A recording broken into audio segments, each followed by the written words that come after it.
분량이 많은데 제가 내용을 읽어보겠습니다.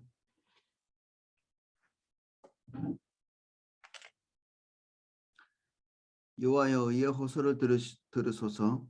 나의 울부짖음에 주의하소서. 거짓되지 아니한 입술에서 나오는 나의 기도에 귀를 기울이소서. 주께서 나를 판단하시며 주의 눈으로 공평함을 살피소서. 주께서 내 마음을 시험하시고 밤에 내게 오셔서 나를 감찰하셨사오나 흠을 찾지 못하셨사오니 내가 결심하고 입으로 범죄하지 아니하리이다. 사람의 행사로 논하면 나는 주의 입술의 말씀을 따라 스스로 삼가서 포악한 자의 길을 가지 아니하였사오며 나의 걸음이 주의 길을 굳게 지키고 실족하지 아니하였나이다.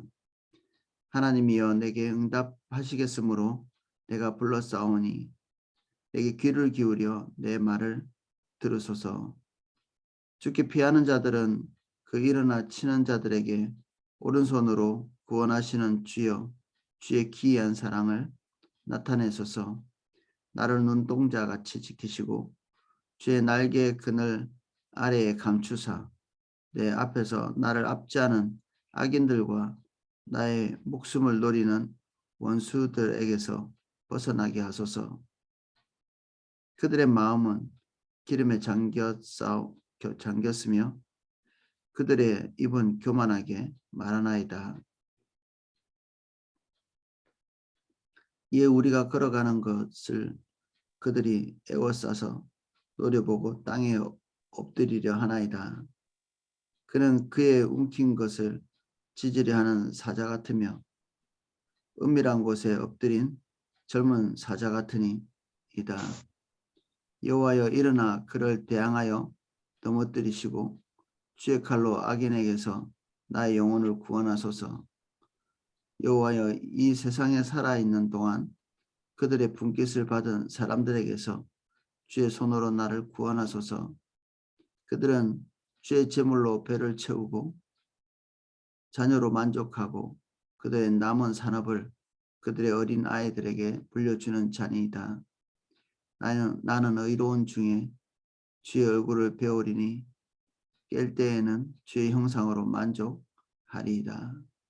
아멘. 1절입니다.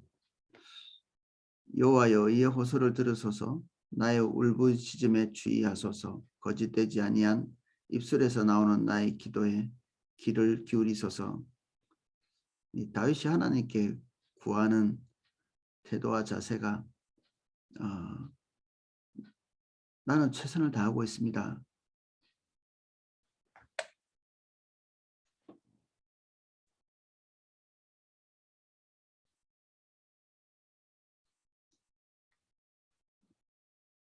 제가 볼륨을 좀 조절해 보겠습니다.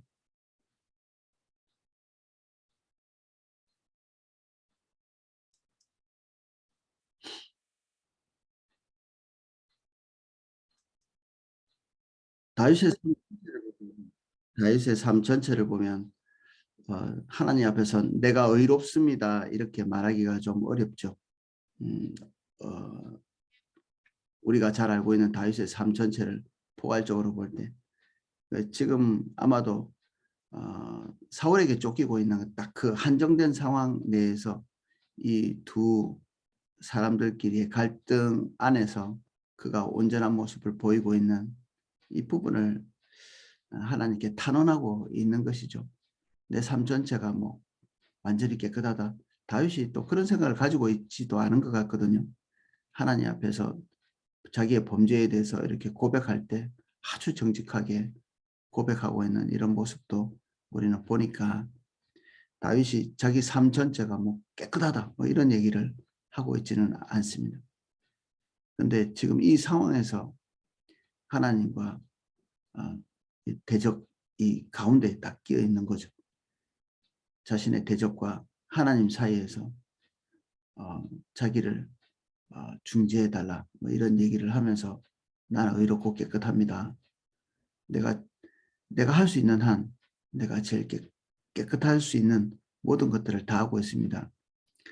이렇게 우리가 의에 대해서 얘기할 때 우리가 절대적으로 의롭습니다 이런 얘기는 할 수 없지만 하나님께서 우리를 보시는 의는 한 면에서는 절대적인 의가 아닐 수 있습니다. 우리가 기도할 때 예배 드릴 때 하나님 앞에서 어떤 죄를 문득 깨닫게 되는 때가 있습니다. 그때 우리는 지금까지 깨닫지 못했던 우리 안에 있는 흠집 그리고 범죄 이런 것들을 하나님 앞에서 이렇게 발견하게 되죠. 그러면 그것을 발견하기 전에도 이미 우리는 그 죄 가운데 들어가 있었던 거죠. 이제 굳이 어떤 시점에 하나님께서 그 죄에 대해서 딱 이렇게 조명하시고 그 죄에서 돌이킬 수 있도록 보이시고 돌이킬 수 있는 하나님의 살아계신 임재를 부으시면서 우리가 하나님의 그 성화의 길을 갈 수 있도록 인도하시거든요. 이런 그 의로움입니다. 하나님이 그때그때 우리에게 말씀하시는 의의 길을 우리가 충실하게 밟아가고 있는 과정. 여기에서 이제 우리는 하나님 앞에서 제가 의롭습니다. 또는 하나님께 할 말이 없어지거나 이렇게 되죠. 전체적으로 볼 때 누구나 다 죄인이지만 그때그때 하나님께서 우리에게 충돌해 오시는 각 부분에 대해서 우리가 올바른 반응을 하는 것.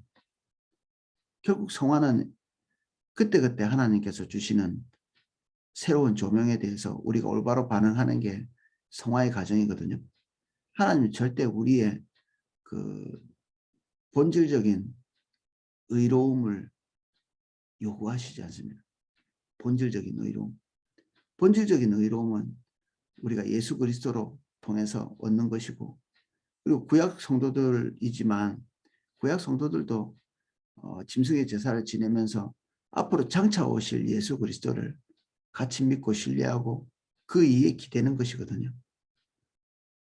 그러니까 이거는 절대적인 의가 아니라 오늘 주님과 동행하는 하나님께서 비추시는 그런 영역 내에서 아주 소폭이죠. 폭이 대단히 좁습니다. 결국 우리는 뭐 성화할 수 있는 과정 그리고 애쓸 수 있는 과정이 우리가 본 것밖에 할 수가 없습니다. 우리가 본 것. 그리고 그것을 볼 수 있도록 해주시는 것은 하나님의 은혜죠. 그 범죄나 흠집들을 우리가 성실하게 가다듬어 갈 때 주님께서 우리에게 주시고자 하시는 하나님의 생명이 더 풍성하게 흐르고 넘치기 때문에 우리는 그때 하나님께서 비추시는 것들을 이렇게 뒤로 미루지 말고 빨리 돌이키고 전환하고 하나님이 보이신 때는 돌이킬 수 있는 때거든요. 그리고 그거는 어떻게 돌이켜집니다. 우리가 우리의 잘못한 것을 우리 스스로 좀 거룩해지려고 몸부림쳐서 이렇게 전환하는 것 이것은 잘 안 되는데 하나님께서 이렇게 우리에게 하나님의 때에 문득문득 떠오르게 하시고 전환하게 하시는 그 때가 있습니다. 갑자기 이때까지 묻어두었던 것들을 하나님께서 떠올려 주시는 그것들은 그때가 은혜의 때이기 때문에 전환하기가 쉽습니다. 전환이 되고요. 이런 종류의 것들을 연상하면서 다윗은 내가 하나님 앞에서 의롭습니다. 내가 성실하게 하나님 앞에 반응하고 있습니다. 나름대로 찾고 찾지만 내가 발견할 수 없는 것은 모르겠지만 발견할 수 있는 것은 다 하나님 앞에 성실하게 살았습니다. 그런 태도를 보이고 있는 거죠. 이런 태도는 바울에게서도 볼 수 있거든요. 내가 볼 때, 내가 나 자신을 볼 때 하나님 앞에서 꺼리낌이 없다. 뭐 이런 얘기를 하죠. 우리 전 존재적인 면에서 볼 때는 말도 안 되는 소리죠. 다윗이 사울이 죄인 중에 괴수라고 고백할 때는 언제고 자기가 하나님 앞에서 뭐 꺼리낄 것이 없다. 뭐 이런 얘기는 또 웬 말입니까? 이게 이제 제가 방금 말씀드린 대로 아주 자기의 삶을 하나님 앞에서 조명받은 그 영역만큼 내가 최선을 다해서 돌이키고 전환하고, 문제가 있는데도 불구하고 돌이키지 않고 미적거리고 있고 그렇게는 안 하고 있다는 얘기입니다. 주께서 나를 판단하시며 주의 눈으로 공평함을 살피소서. 하나님께서 나를 조명하셔도 내가 온전하겠습니다. 온전할 것 같습니다. 나의 추측성 발언이죠. 이거는 절대적 위치에서 말하는 게 아니라 지금 이 순간을 말하는 것입니다. 주께서 내 마음을 시험하시고 밤에 내게 오셔서 나를 감찰하셨으나 흠을 찾지 못하셨사오니 내가 결심하고 입으로 범죄하지 아니하리다. 거의 이제 사울과의 관계 내지는 압살롬과의 관계에서 자기가 범죄한 것이 없다, 뭐 이런 얘기를 하고 있는 것인데, 우리는 밤에 하나님하고 가장 정직하게 만날 수 있는 시간이기도 하죠. 우리는 새벽에 주님 만나고 있지만 밤은 모든 것이 무장해제되는 그런 시간이고 또 다른 사람과 관계가 차단되는 시간이잖아요. 그런 사람들과 이렇게 차단되고 나서 돌아와서 집에 돌아와서 주님하고 딱 홀로 대면하고 있는, 물론 이제 우리가 다 결혼하고 가족들이 다 있지만 결국 어느 한 시점에는 혼자 있는, 어느 한 시점에 혼자 있는 그런 시간들이 우리에게는 꼭 필요하죠. 그 시간에 우리가 하나님 앞에 정직할 수 있어야 되죠. 하루 종일 분주하게 살지만 하나님하고 딱 둘이서 대면하는 그런 시간은 주님하고 나만 있는 거죠. 우리에게 꼭 필요한 시간들입니다. 영적인 지식을 많이 갖춘다고 이런 시간을 대체할 수 없습니다. 반드시 고독해야 되고 반드시 외로워야 되고 반드시 사람과 차단된 그런 시간이 꼭 필요합니다. 거기서 주님 만나고 내가 벌거벗은 상태에서 하나님 앞에 조명을 받는 그런 시간이 되고, 그리고 어떤 사람과 1대1로 직면한다는 것은 어떤 면에서는 좀 무서운 일이잖아요. 그렇지 않나요? 어떤 사람과 1대1로 직면한다. 많은 사람과 이렇게 다수로 만나는 것보다 1대1로 만날 때 그때 우리는 우리의 마음을 접어두거나 속이거나 그리고 숨기거나 이렇게 하지 못하죠. 잘 쉽지 않습니다.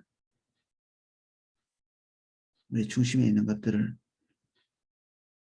온전히 오픈하는, 하나님께서 우리에게 그런 시간들을 내주기를 늘 기대하시죠. 이 한밤중이라는 이 시간이 또 우리에게 또 필요한 것입니다. 사람들과 단절된 시간. 이 시간도 되겠죠. 이 시간도 하나님과 나와만 있는 그런 시간들을 꼭 이렇게 확보할 필요가 있습니다. 그러한 곳에서 하나님께서 흠집을 안 찾으신 거겠죠. 흠집을 발견하지 못했다. 하나님께서 지금 다윗의 그 시점에서는 더 이상 요구 안 하시는, 이잡듯이 잡아내면 얼마든지 잡아낼 수 있지만 하나님이 다윗의 삶에 더 이상 이 시점에는 다른 것을 요구하시지 않습니다. 우리 개인도 마찬가지입니다. 하나님이 어느 한 시점에서 다루시고자 하시는 딱 아주 좁은 그 소폭의 영역 외에는 하나님께서 거론하시지 않을 때가 많습니다. 때로는 우리가 미성숙하기 때문에 그렇고요. 어느 시점이 되면 다루지 않았던 것들을 하나님께서 다루기 시작하는데 그것은 아마 지금 내가 준비가 되었거나 그것을 다룰 수 있을 만큼 성숙했거나 저는 그렇게 이해해도 무방할 거라고 생각합니다.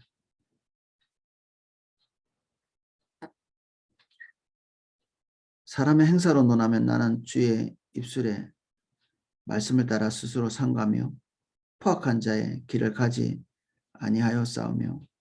지금 현재 포악한 자들과 대면하고 있는 거죠.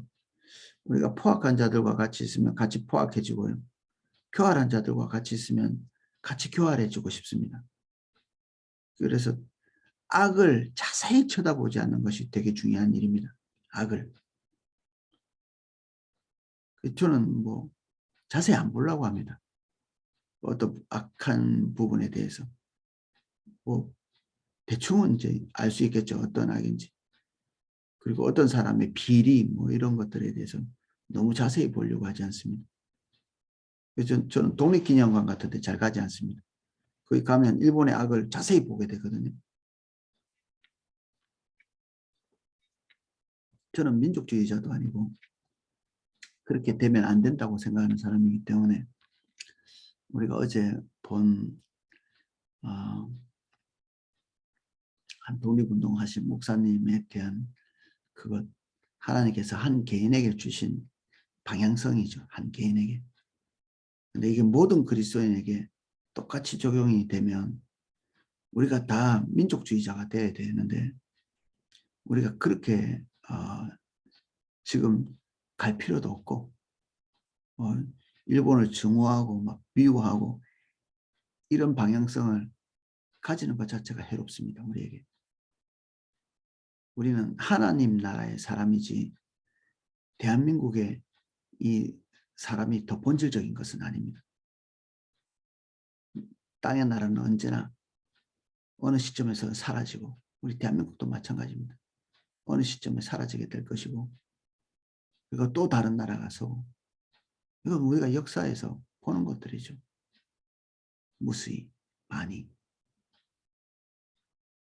우리의 초점은 한 면에서는 국세를 바치는 것처럼 대한민국에 적절한 우리가 반응을 하고 그보다 더 본질적인 우리의 의무는 하나님 나라에 충실한 것. 그리고 우선적인 면에서 보자면 우리는 하나님 나라가 더 우선적인 사람들입니다.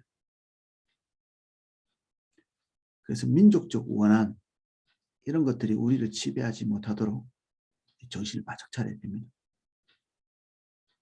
자칫하면 우리는 땅에 있는 사람들과 같이 민족적 원한을 운운하면서 하나님께서 니느웨로 가라고 말씀하실 그때쯤에 하나님께 불순종할 가능성이 많습니다. 여전히 일본에는 하나님이 사랑하는 사람들이 많이 있고 하나님의 백성도 있고 그리고 믿지 않는 사람일지라도 그들이 돌이켜서 주님께로 오기를 기대하시는 하나님의 긍휼이 그 땅에 절절히 흐르고 있잖아요. 중국도 마찬가지죠. 중국도. 대한민국과 대립할지라도 우리가 그들과 대립해서는 곤란한 일이죠.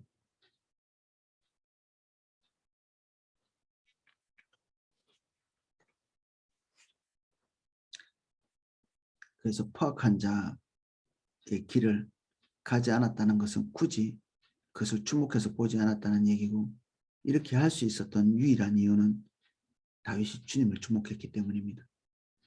포악하다는 것은 강도, 살인 뭐 이런 아주 흉측한 죄를 짓는 사람들을 말하는데 아마도 사울을 얘기하는 거겠죠.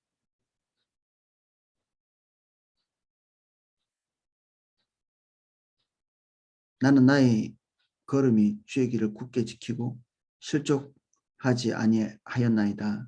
이렇게 되기 쉽기 때문에 의지력을 동원해서 자기의 행동을 딱 붙잡은 것입니다.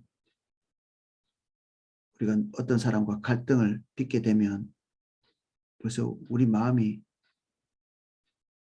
주님께 딱 고정되게 하기가 쉽지 않거든요. 다윗은 그렇게 될 가능성이 많은 상황에서 굳이 애써서 노력해서 그의 마음을 주님께 고정한 것입니다.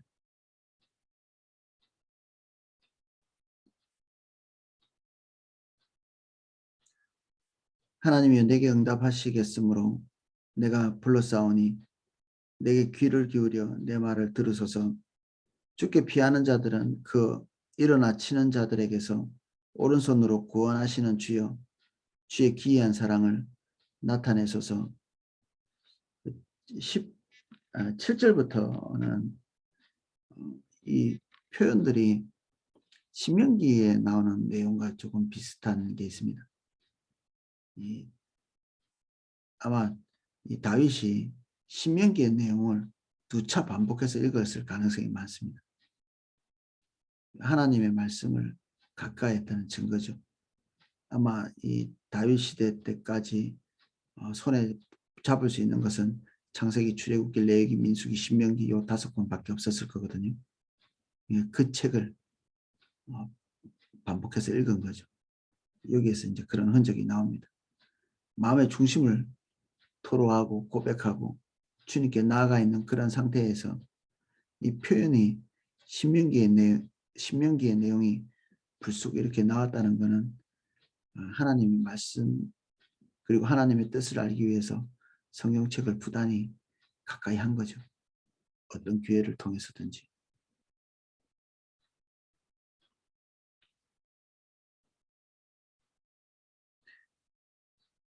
나를 눈동자같이 지키시고 주의 날개 그늘 아래 감추사. 이것도 이 신명기에 나오는 말입니다. 눈동자같이 지킨다. 뭐 눈꺼풀이 이렇게 딱 닫히는 속도가 뭐 100만 분의 1초라든가 그렇거든요. 아주 이렇게 예민하게 반응하는 다윗의 고통에 대해서 하나님께서 예민하게 반응하실 것에 대한 기대를 하고 있는 거죠. 이건 원래는 하나님께서 이스라엘 백성에게 하신 말씀입니다. 내가 너희를 눈동자같이 여긴다. 하나님께서 이스라엘 백성에게 말씀하셨기 때문에 다윗이 이것을 자신에게도 적용한 거죠. 주의 날개 그늘 아래 감추사. 여전히 신명기에 나오는 말씀이기도 한데 이 말을 공교롭게도 다윗의 증조모, 증조 할머니 이게 룻이거든요. 우리 룻기 모압 여인이죠. 이게 다윗의 피가 그러니까 모압의 피도 섞여 있는 것입니다. 순수한 혈통 뭐 이런 걸 따지자면 다윗은 이 뭐 이렇게 순수한 혈통에서는 좀 벗어나는 사람이라고도 볼 수 있죠. 근데 하나님께서는 그런 것들을 주목하시지 않거든요. 믿음의 고백이 그를 이스라엘 사람들 만드는 요건이지 피가 아닌 것을 볼 수 있습니다. 다윗은 룻의 고백을 또 반복해서 이렇게 하고 있죠. 신명기의 고백인데 룻이 고백하고 있고 룻의 고백을 다윗도 같이 공유하고 있는 이게 믿음의 계보라고 이렇게 말해도 될지 모르겠습니다. 기묘하게도 그 조상이 한 그 행동 그대로 그 자손들도 이렇게 행하고 있는 대물림이 되는 거죠. 그래서 우리가 선한 믿음의 유산들을 물려주기 위해서는 내가 그런 존재가 되어야 됩니다. 나는 그렇지 않은데도 이렇게 자녀에게는 좋은 거, 도둑놈이 자녀에게 뭐 도둑질하지 마라 이렇게 말하는 거하고 똑같죠. 저는 그 주일학교 아이들을 이렇게 지켜볼 때가 있거든요. 기묘하게도 그 순전함이 부모님을 딱 닮았습니다. 말하는 태도, 뭐 행동 이건 당연히 닮지만 영적인 모습도 부모와 똑같습니다. 기가 막히게 교회를 후욕하고 욕하고 한 발 뒤로 물러서 있고 주님의 일에 미적거리고 이런 것들을 다 포괄해가지고 자녀들도 그렇게 갑니다. 자기가 갈 선, 자기가 가겠다고 생각하는 선 그 이상에는 하나님의 접근을 막는 그런 태도 이런 것들도 전수가 되고요. 하나님 앞에서 모든 것을 다 걸고 가겠다고 하는 자세도 다 이게 전수가 됩니다. 신비로운 일이죠. 이게 가르쳐 주지 않았는데 그렇게 됩니다. 그래서 주일학교 아이들을 자세히 보면 그 부모를 좀 알 수 있는 그런 면이 있죠.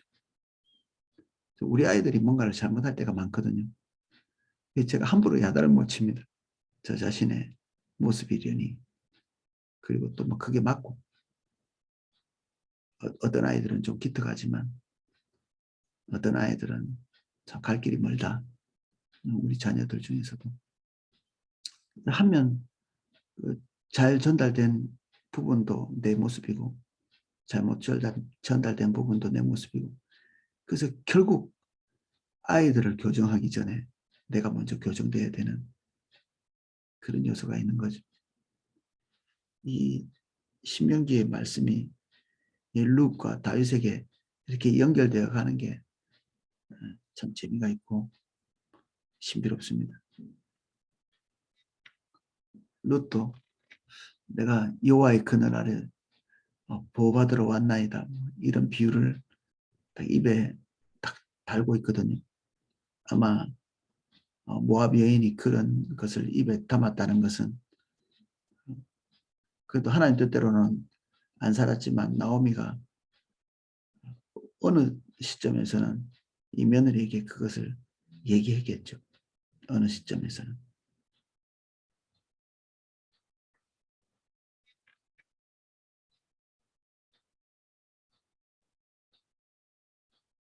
내 앞에서 나를 압제하는 악인들과 나의 목숨을 노리는 원수들에게서 벗어나게 하소서. 그들의 마음은 기름에 잠겼으며 그들의 입은 교만하게 말하나이다. 이제 우리가 걸어가는 것을 그들이 애워싸고 노려보고 땅에 엎드려 넘어뜨리려 하나이다. 이제 고대 사회에서는 사자 같은 짐승들이 약한 짐승을 잡아먹는 그런 모습들을 흔히 볼 수 있었을 것 같거든요. 그런데 이 사자가 다른 약한 짐승을 잡아먹는 딱 그 형태, 아주 숨어서 가까이 가서 갑자기 이렇게 확 덮쳐서 그 살을 뜯어서 먹는 이런 하면서 포악해 보이는 그런 모습들을 지금 자기가 사냥당하고 있는 존재로서, 그리고 자기의 적 사울이라면 사울은 사자로서 이렇게 비유하고 하나님께서 구원하시지 않으면 꼼짝없이 정말 사냥당하는 짐승처럼 그런 처지에 들어가게 됐다. 그런 하소연을 이렇게 하고 있습니다. 그는 움킨 것을 찢으려 하는 사자 같으며 은밀한 곳에 엎드린 사자 같으니 이다. 여호와여, 일어나 그를 대항하여 넘어뜨리시고 주의 칼로 악인에게서 나의 영혼을 구원하소서. 여호와여, 이 세상에 살아있는 동안 그들의 분깃을 받는 사람들에게서 주의 손으로 나를 구원하소서. 그들은 주의 제물로 배를 채우고 자녀로 만족하고 그들의 남은 산업을 그들의 어린 아이들에게 물려주는 잔이이다. 지금 다윗은 하루하루 궁지에 몰려있고, 그리고 자기와 함께하는 식솔들이 600명 가까이 됐는데 그 사람들의 입도 만만치 않죠. 그거 먹여 살리는 것도 쉽지 않고요. 그래서 나발 같은 사람들에게 가서 어떤 면에서는 구걸이라고도 볼 수 있는 그런 행동도 했죠.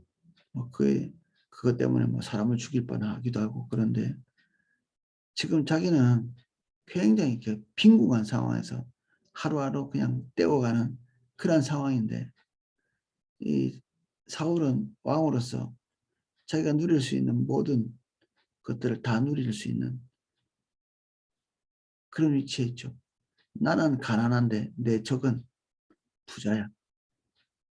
그러면 내 빈궁이 더 가난해지고 그들의 부가 더 화가 날 수 있겠죠. 근데 눈에 그렇게 보이는데 초점을 그렇게 맞추지 않으려고 애를 쓰고 있는 모습입니다. 그래서 나는 의로운 중에 주의 얼굴을 배우리니 깰 때의 주의 형상으로 만족하리다. 하나님께서 주신 것에 대해서 만족하고 영적인 기쁨, 영적인 즐거움, 그리고 마른 떡 한 조각에도 얼마든지 행복을 주실 수 있는 하나님 의지에서 주님 붙들고 있는 모습입니다. 우린 10편, 17편에서 이 다윗이 모든 지금 적과의 그 첨예한 대립 가운데 있는데도 초점을 주님께만 맞추고 있는 걸 볼 수 있죠. 그리고 애를 쓰고 있고, 우리가 잘 알듯이 그가 그의 손으로 사울을 죽일 수 있는 그런 시점에도 자기가 그것을 직접적으로 행할 수 없는 존재라는 사실을 인식하고 있었죠. 억울함을 한번 벗어봐야 되겠다. 이런 시도조차도 사실은 무익한 것입니다. 사울의 옷자락을 뺀 거는 내가 뭐 다른 건 몰라도 나의 억울한 것들을 한번 풀어봐야 되겠다. 그런 시도였죠. 근데 그것조차도 다 헛된 일이다. 우리는 보통 우리 억울함을 풀려고 할 때 2배, 3배 더 꼬이거든요. 2배, 3배. 그냥 냅두고 하나님 앞에서 사람들의 평가가 나에게 어떻게 악하게 오든지 간에 그냥 수용하고 받아들이는 것입니다. 그래 봤자지 뭐. 살려고 하면 살 것이고 죽으려고 하면 죽을 것이고 모든 것이 주님께 달려있기 때문에 하나님께서 굳이 가서 풀라고 말씀하시지 않으면 때로는 기다림이 필요합니다. 기다림. 우리가 기다리지를 못합니다. 하나님의 때를. 종종 나이 많은 목사님이 하신 말씀을 제가 인용하는데 3년 안 간다. 3년. 어떤 억울한 일이 있어도 3년 안 가니 하나님 바라보고 기다려라. 더 오랜 관록으로 그냥 하시는 말씀이겠죠. 3년 가지 않는다. 내가 굳이 몸부림치지 않아도 우리가 상황이 어렵다 보면 내가 뭐라도 좀 해야 되지 않겠나 싶은데 그게 해결책이 되지 못할 때가 많습니다. 다윗 사울과의 갈등을 해결하고 싶었겠죠. 그리고 요셉도 본인의 억울한 사정을 어디서 하수연에서 벗어나고 싶었겠죠. 근데 놀랍게도 억울함도 하나님이 주시는 것입니다. 하나님이 그러면 안 된다. 이렇게 단정할 수가 없습니다. 하나님이 우리 약 올리려고 그런 것은 아니겠죠. 당연히. 근데 억울한 상황에서 빨래를 뒤틀어서 물을 짜는 것처럼 우리 안에 있는 부도덕과 불합리함 이것들을 짜내는 것입니다. 그래서 내가 나에 대한 평가를 스스로 원위치로 잡아야 되겠다고 하는 시도는 거의 헛수고로 돌아갑니다. 사람들이 나에 대한 평가를 나는 사실 내가 10점 같은데 다른 사람이 5점, 4점 이렇게 점수를 주고 있다면 내버려 두십시오. 그냥 손가락질하고 이래도 내버려 두십시오. 그거 괜찮습니다. 오히려 칭찬할 때 긴장하시고요. 칭찬할 때 그거 죽을 길에 선 줄 알고 조심하셔야 됩니다. 흐뭇한 마음이 들어올 때 저는 되게 긴장하거든요. 그때가 죽을 때이기 때문에. 동시에 지금 우리는 안전한 곳에 있는 것입니다. 사울과 대치하고 있는 이 상황이 굉장히 위험한 것 같지만 영적으로 볼 때는 더할 나위 없이 안전한 뭐 어디 하나님의 말씀 밖에 서겠다는 의지 자체가 없는 어떻게든 몸부림쳐서 주님께 서 있으려고 하는 어떤 목사님이 그런 얘기도 하십니다. 어떤 분은 계속 이렇게 주의 길로 인도하려고 했는데 병 걸리니까 자동으로 되더라. 목사가 10년, 20년 해봤자 암보다 못하다. 암보다. 그 암 걸리고 나니까 정신 차리고 주님 앞에 서려고 발부둥 치는 고난은 하나님의 섭리 안에 있는 것입니다. 주님이 그것을 허락하시면서 우리 안에 불합리한 모든 부분들을 빨래 짜듯이 짜내시는 그런 시간입니다. 굉장히 빠른 속도로 성화의 과정을 이루어가는 그런 때고요. 그리고 영적으로 볼 땐 대단히 안전한 때이고, 그리고 상황은 변하지 않아도 그 가운데서 주님께서 주시는 안식, 사람들은 와 되게 힘들겠다 이런 생각을 할 수 있습니다.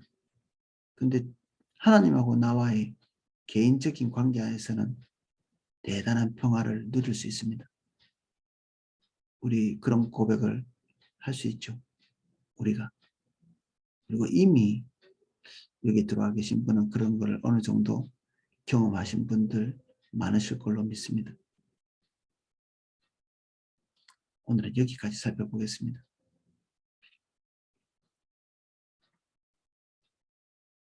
절대로 원한을 사람과 풀지 않도록 도와주십시오. 최소한 내가 이 최악을 벗어나기 위해 몸부림치는 그 몸부림이 부익함을 깨달아 궁지에 몰릴수록 더욱 주님께 깊이 들어가는 저희들 되게 해주십시오. 사랑과 사사건건 대립하는 습관들을 예수 그리스도 이름으로 파합니다. 기다릴 수 있는 힘을 주십시오.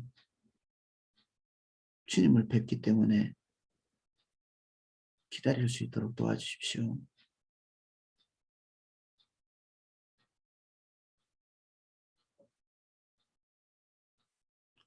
예수님 이름으로 기도합니다. 아멘. 예, 제가 기도하고 신앙훈련 하실 수 있도록 음악을 방송해 드리겠습니다. 오늘 여건이 되시는 분은 오늘까지 아마 오늘 오전 정도까지 올려드린 그 뮤지컬 그거를 아마 볼 수 있을 겁니다.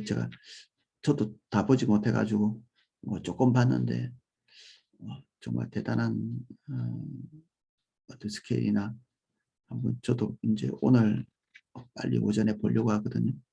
한번 보시면 유익할 것 같습니다. 참고하시면 좋겠습니다.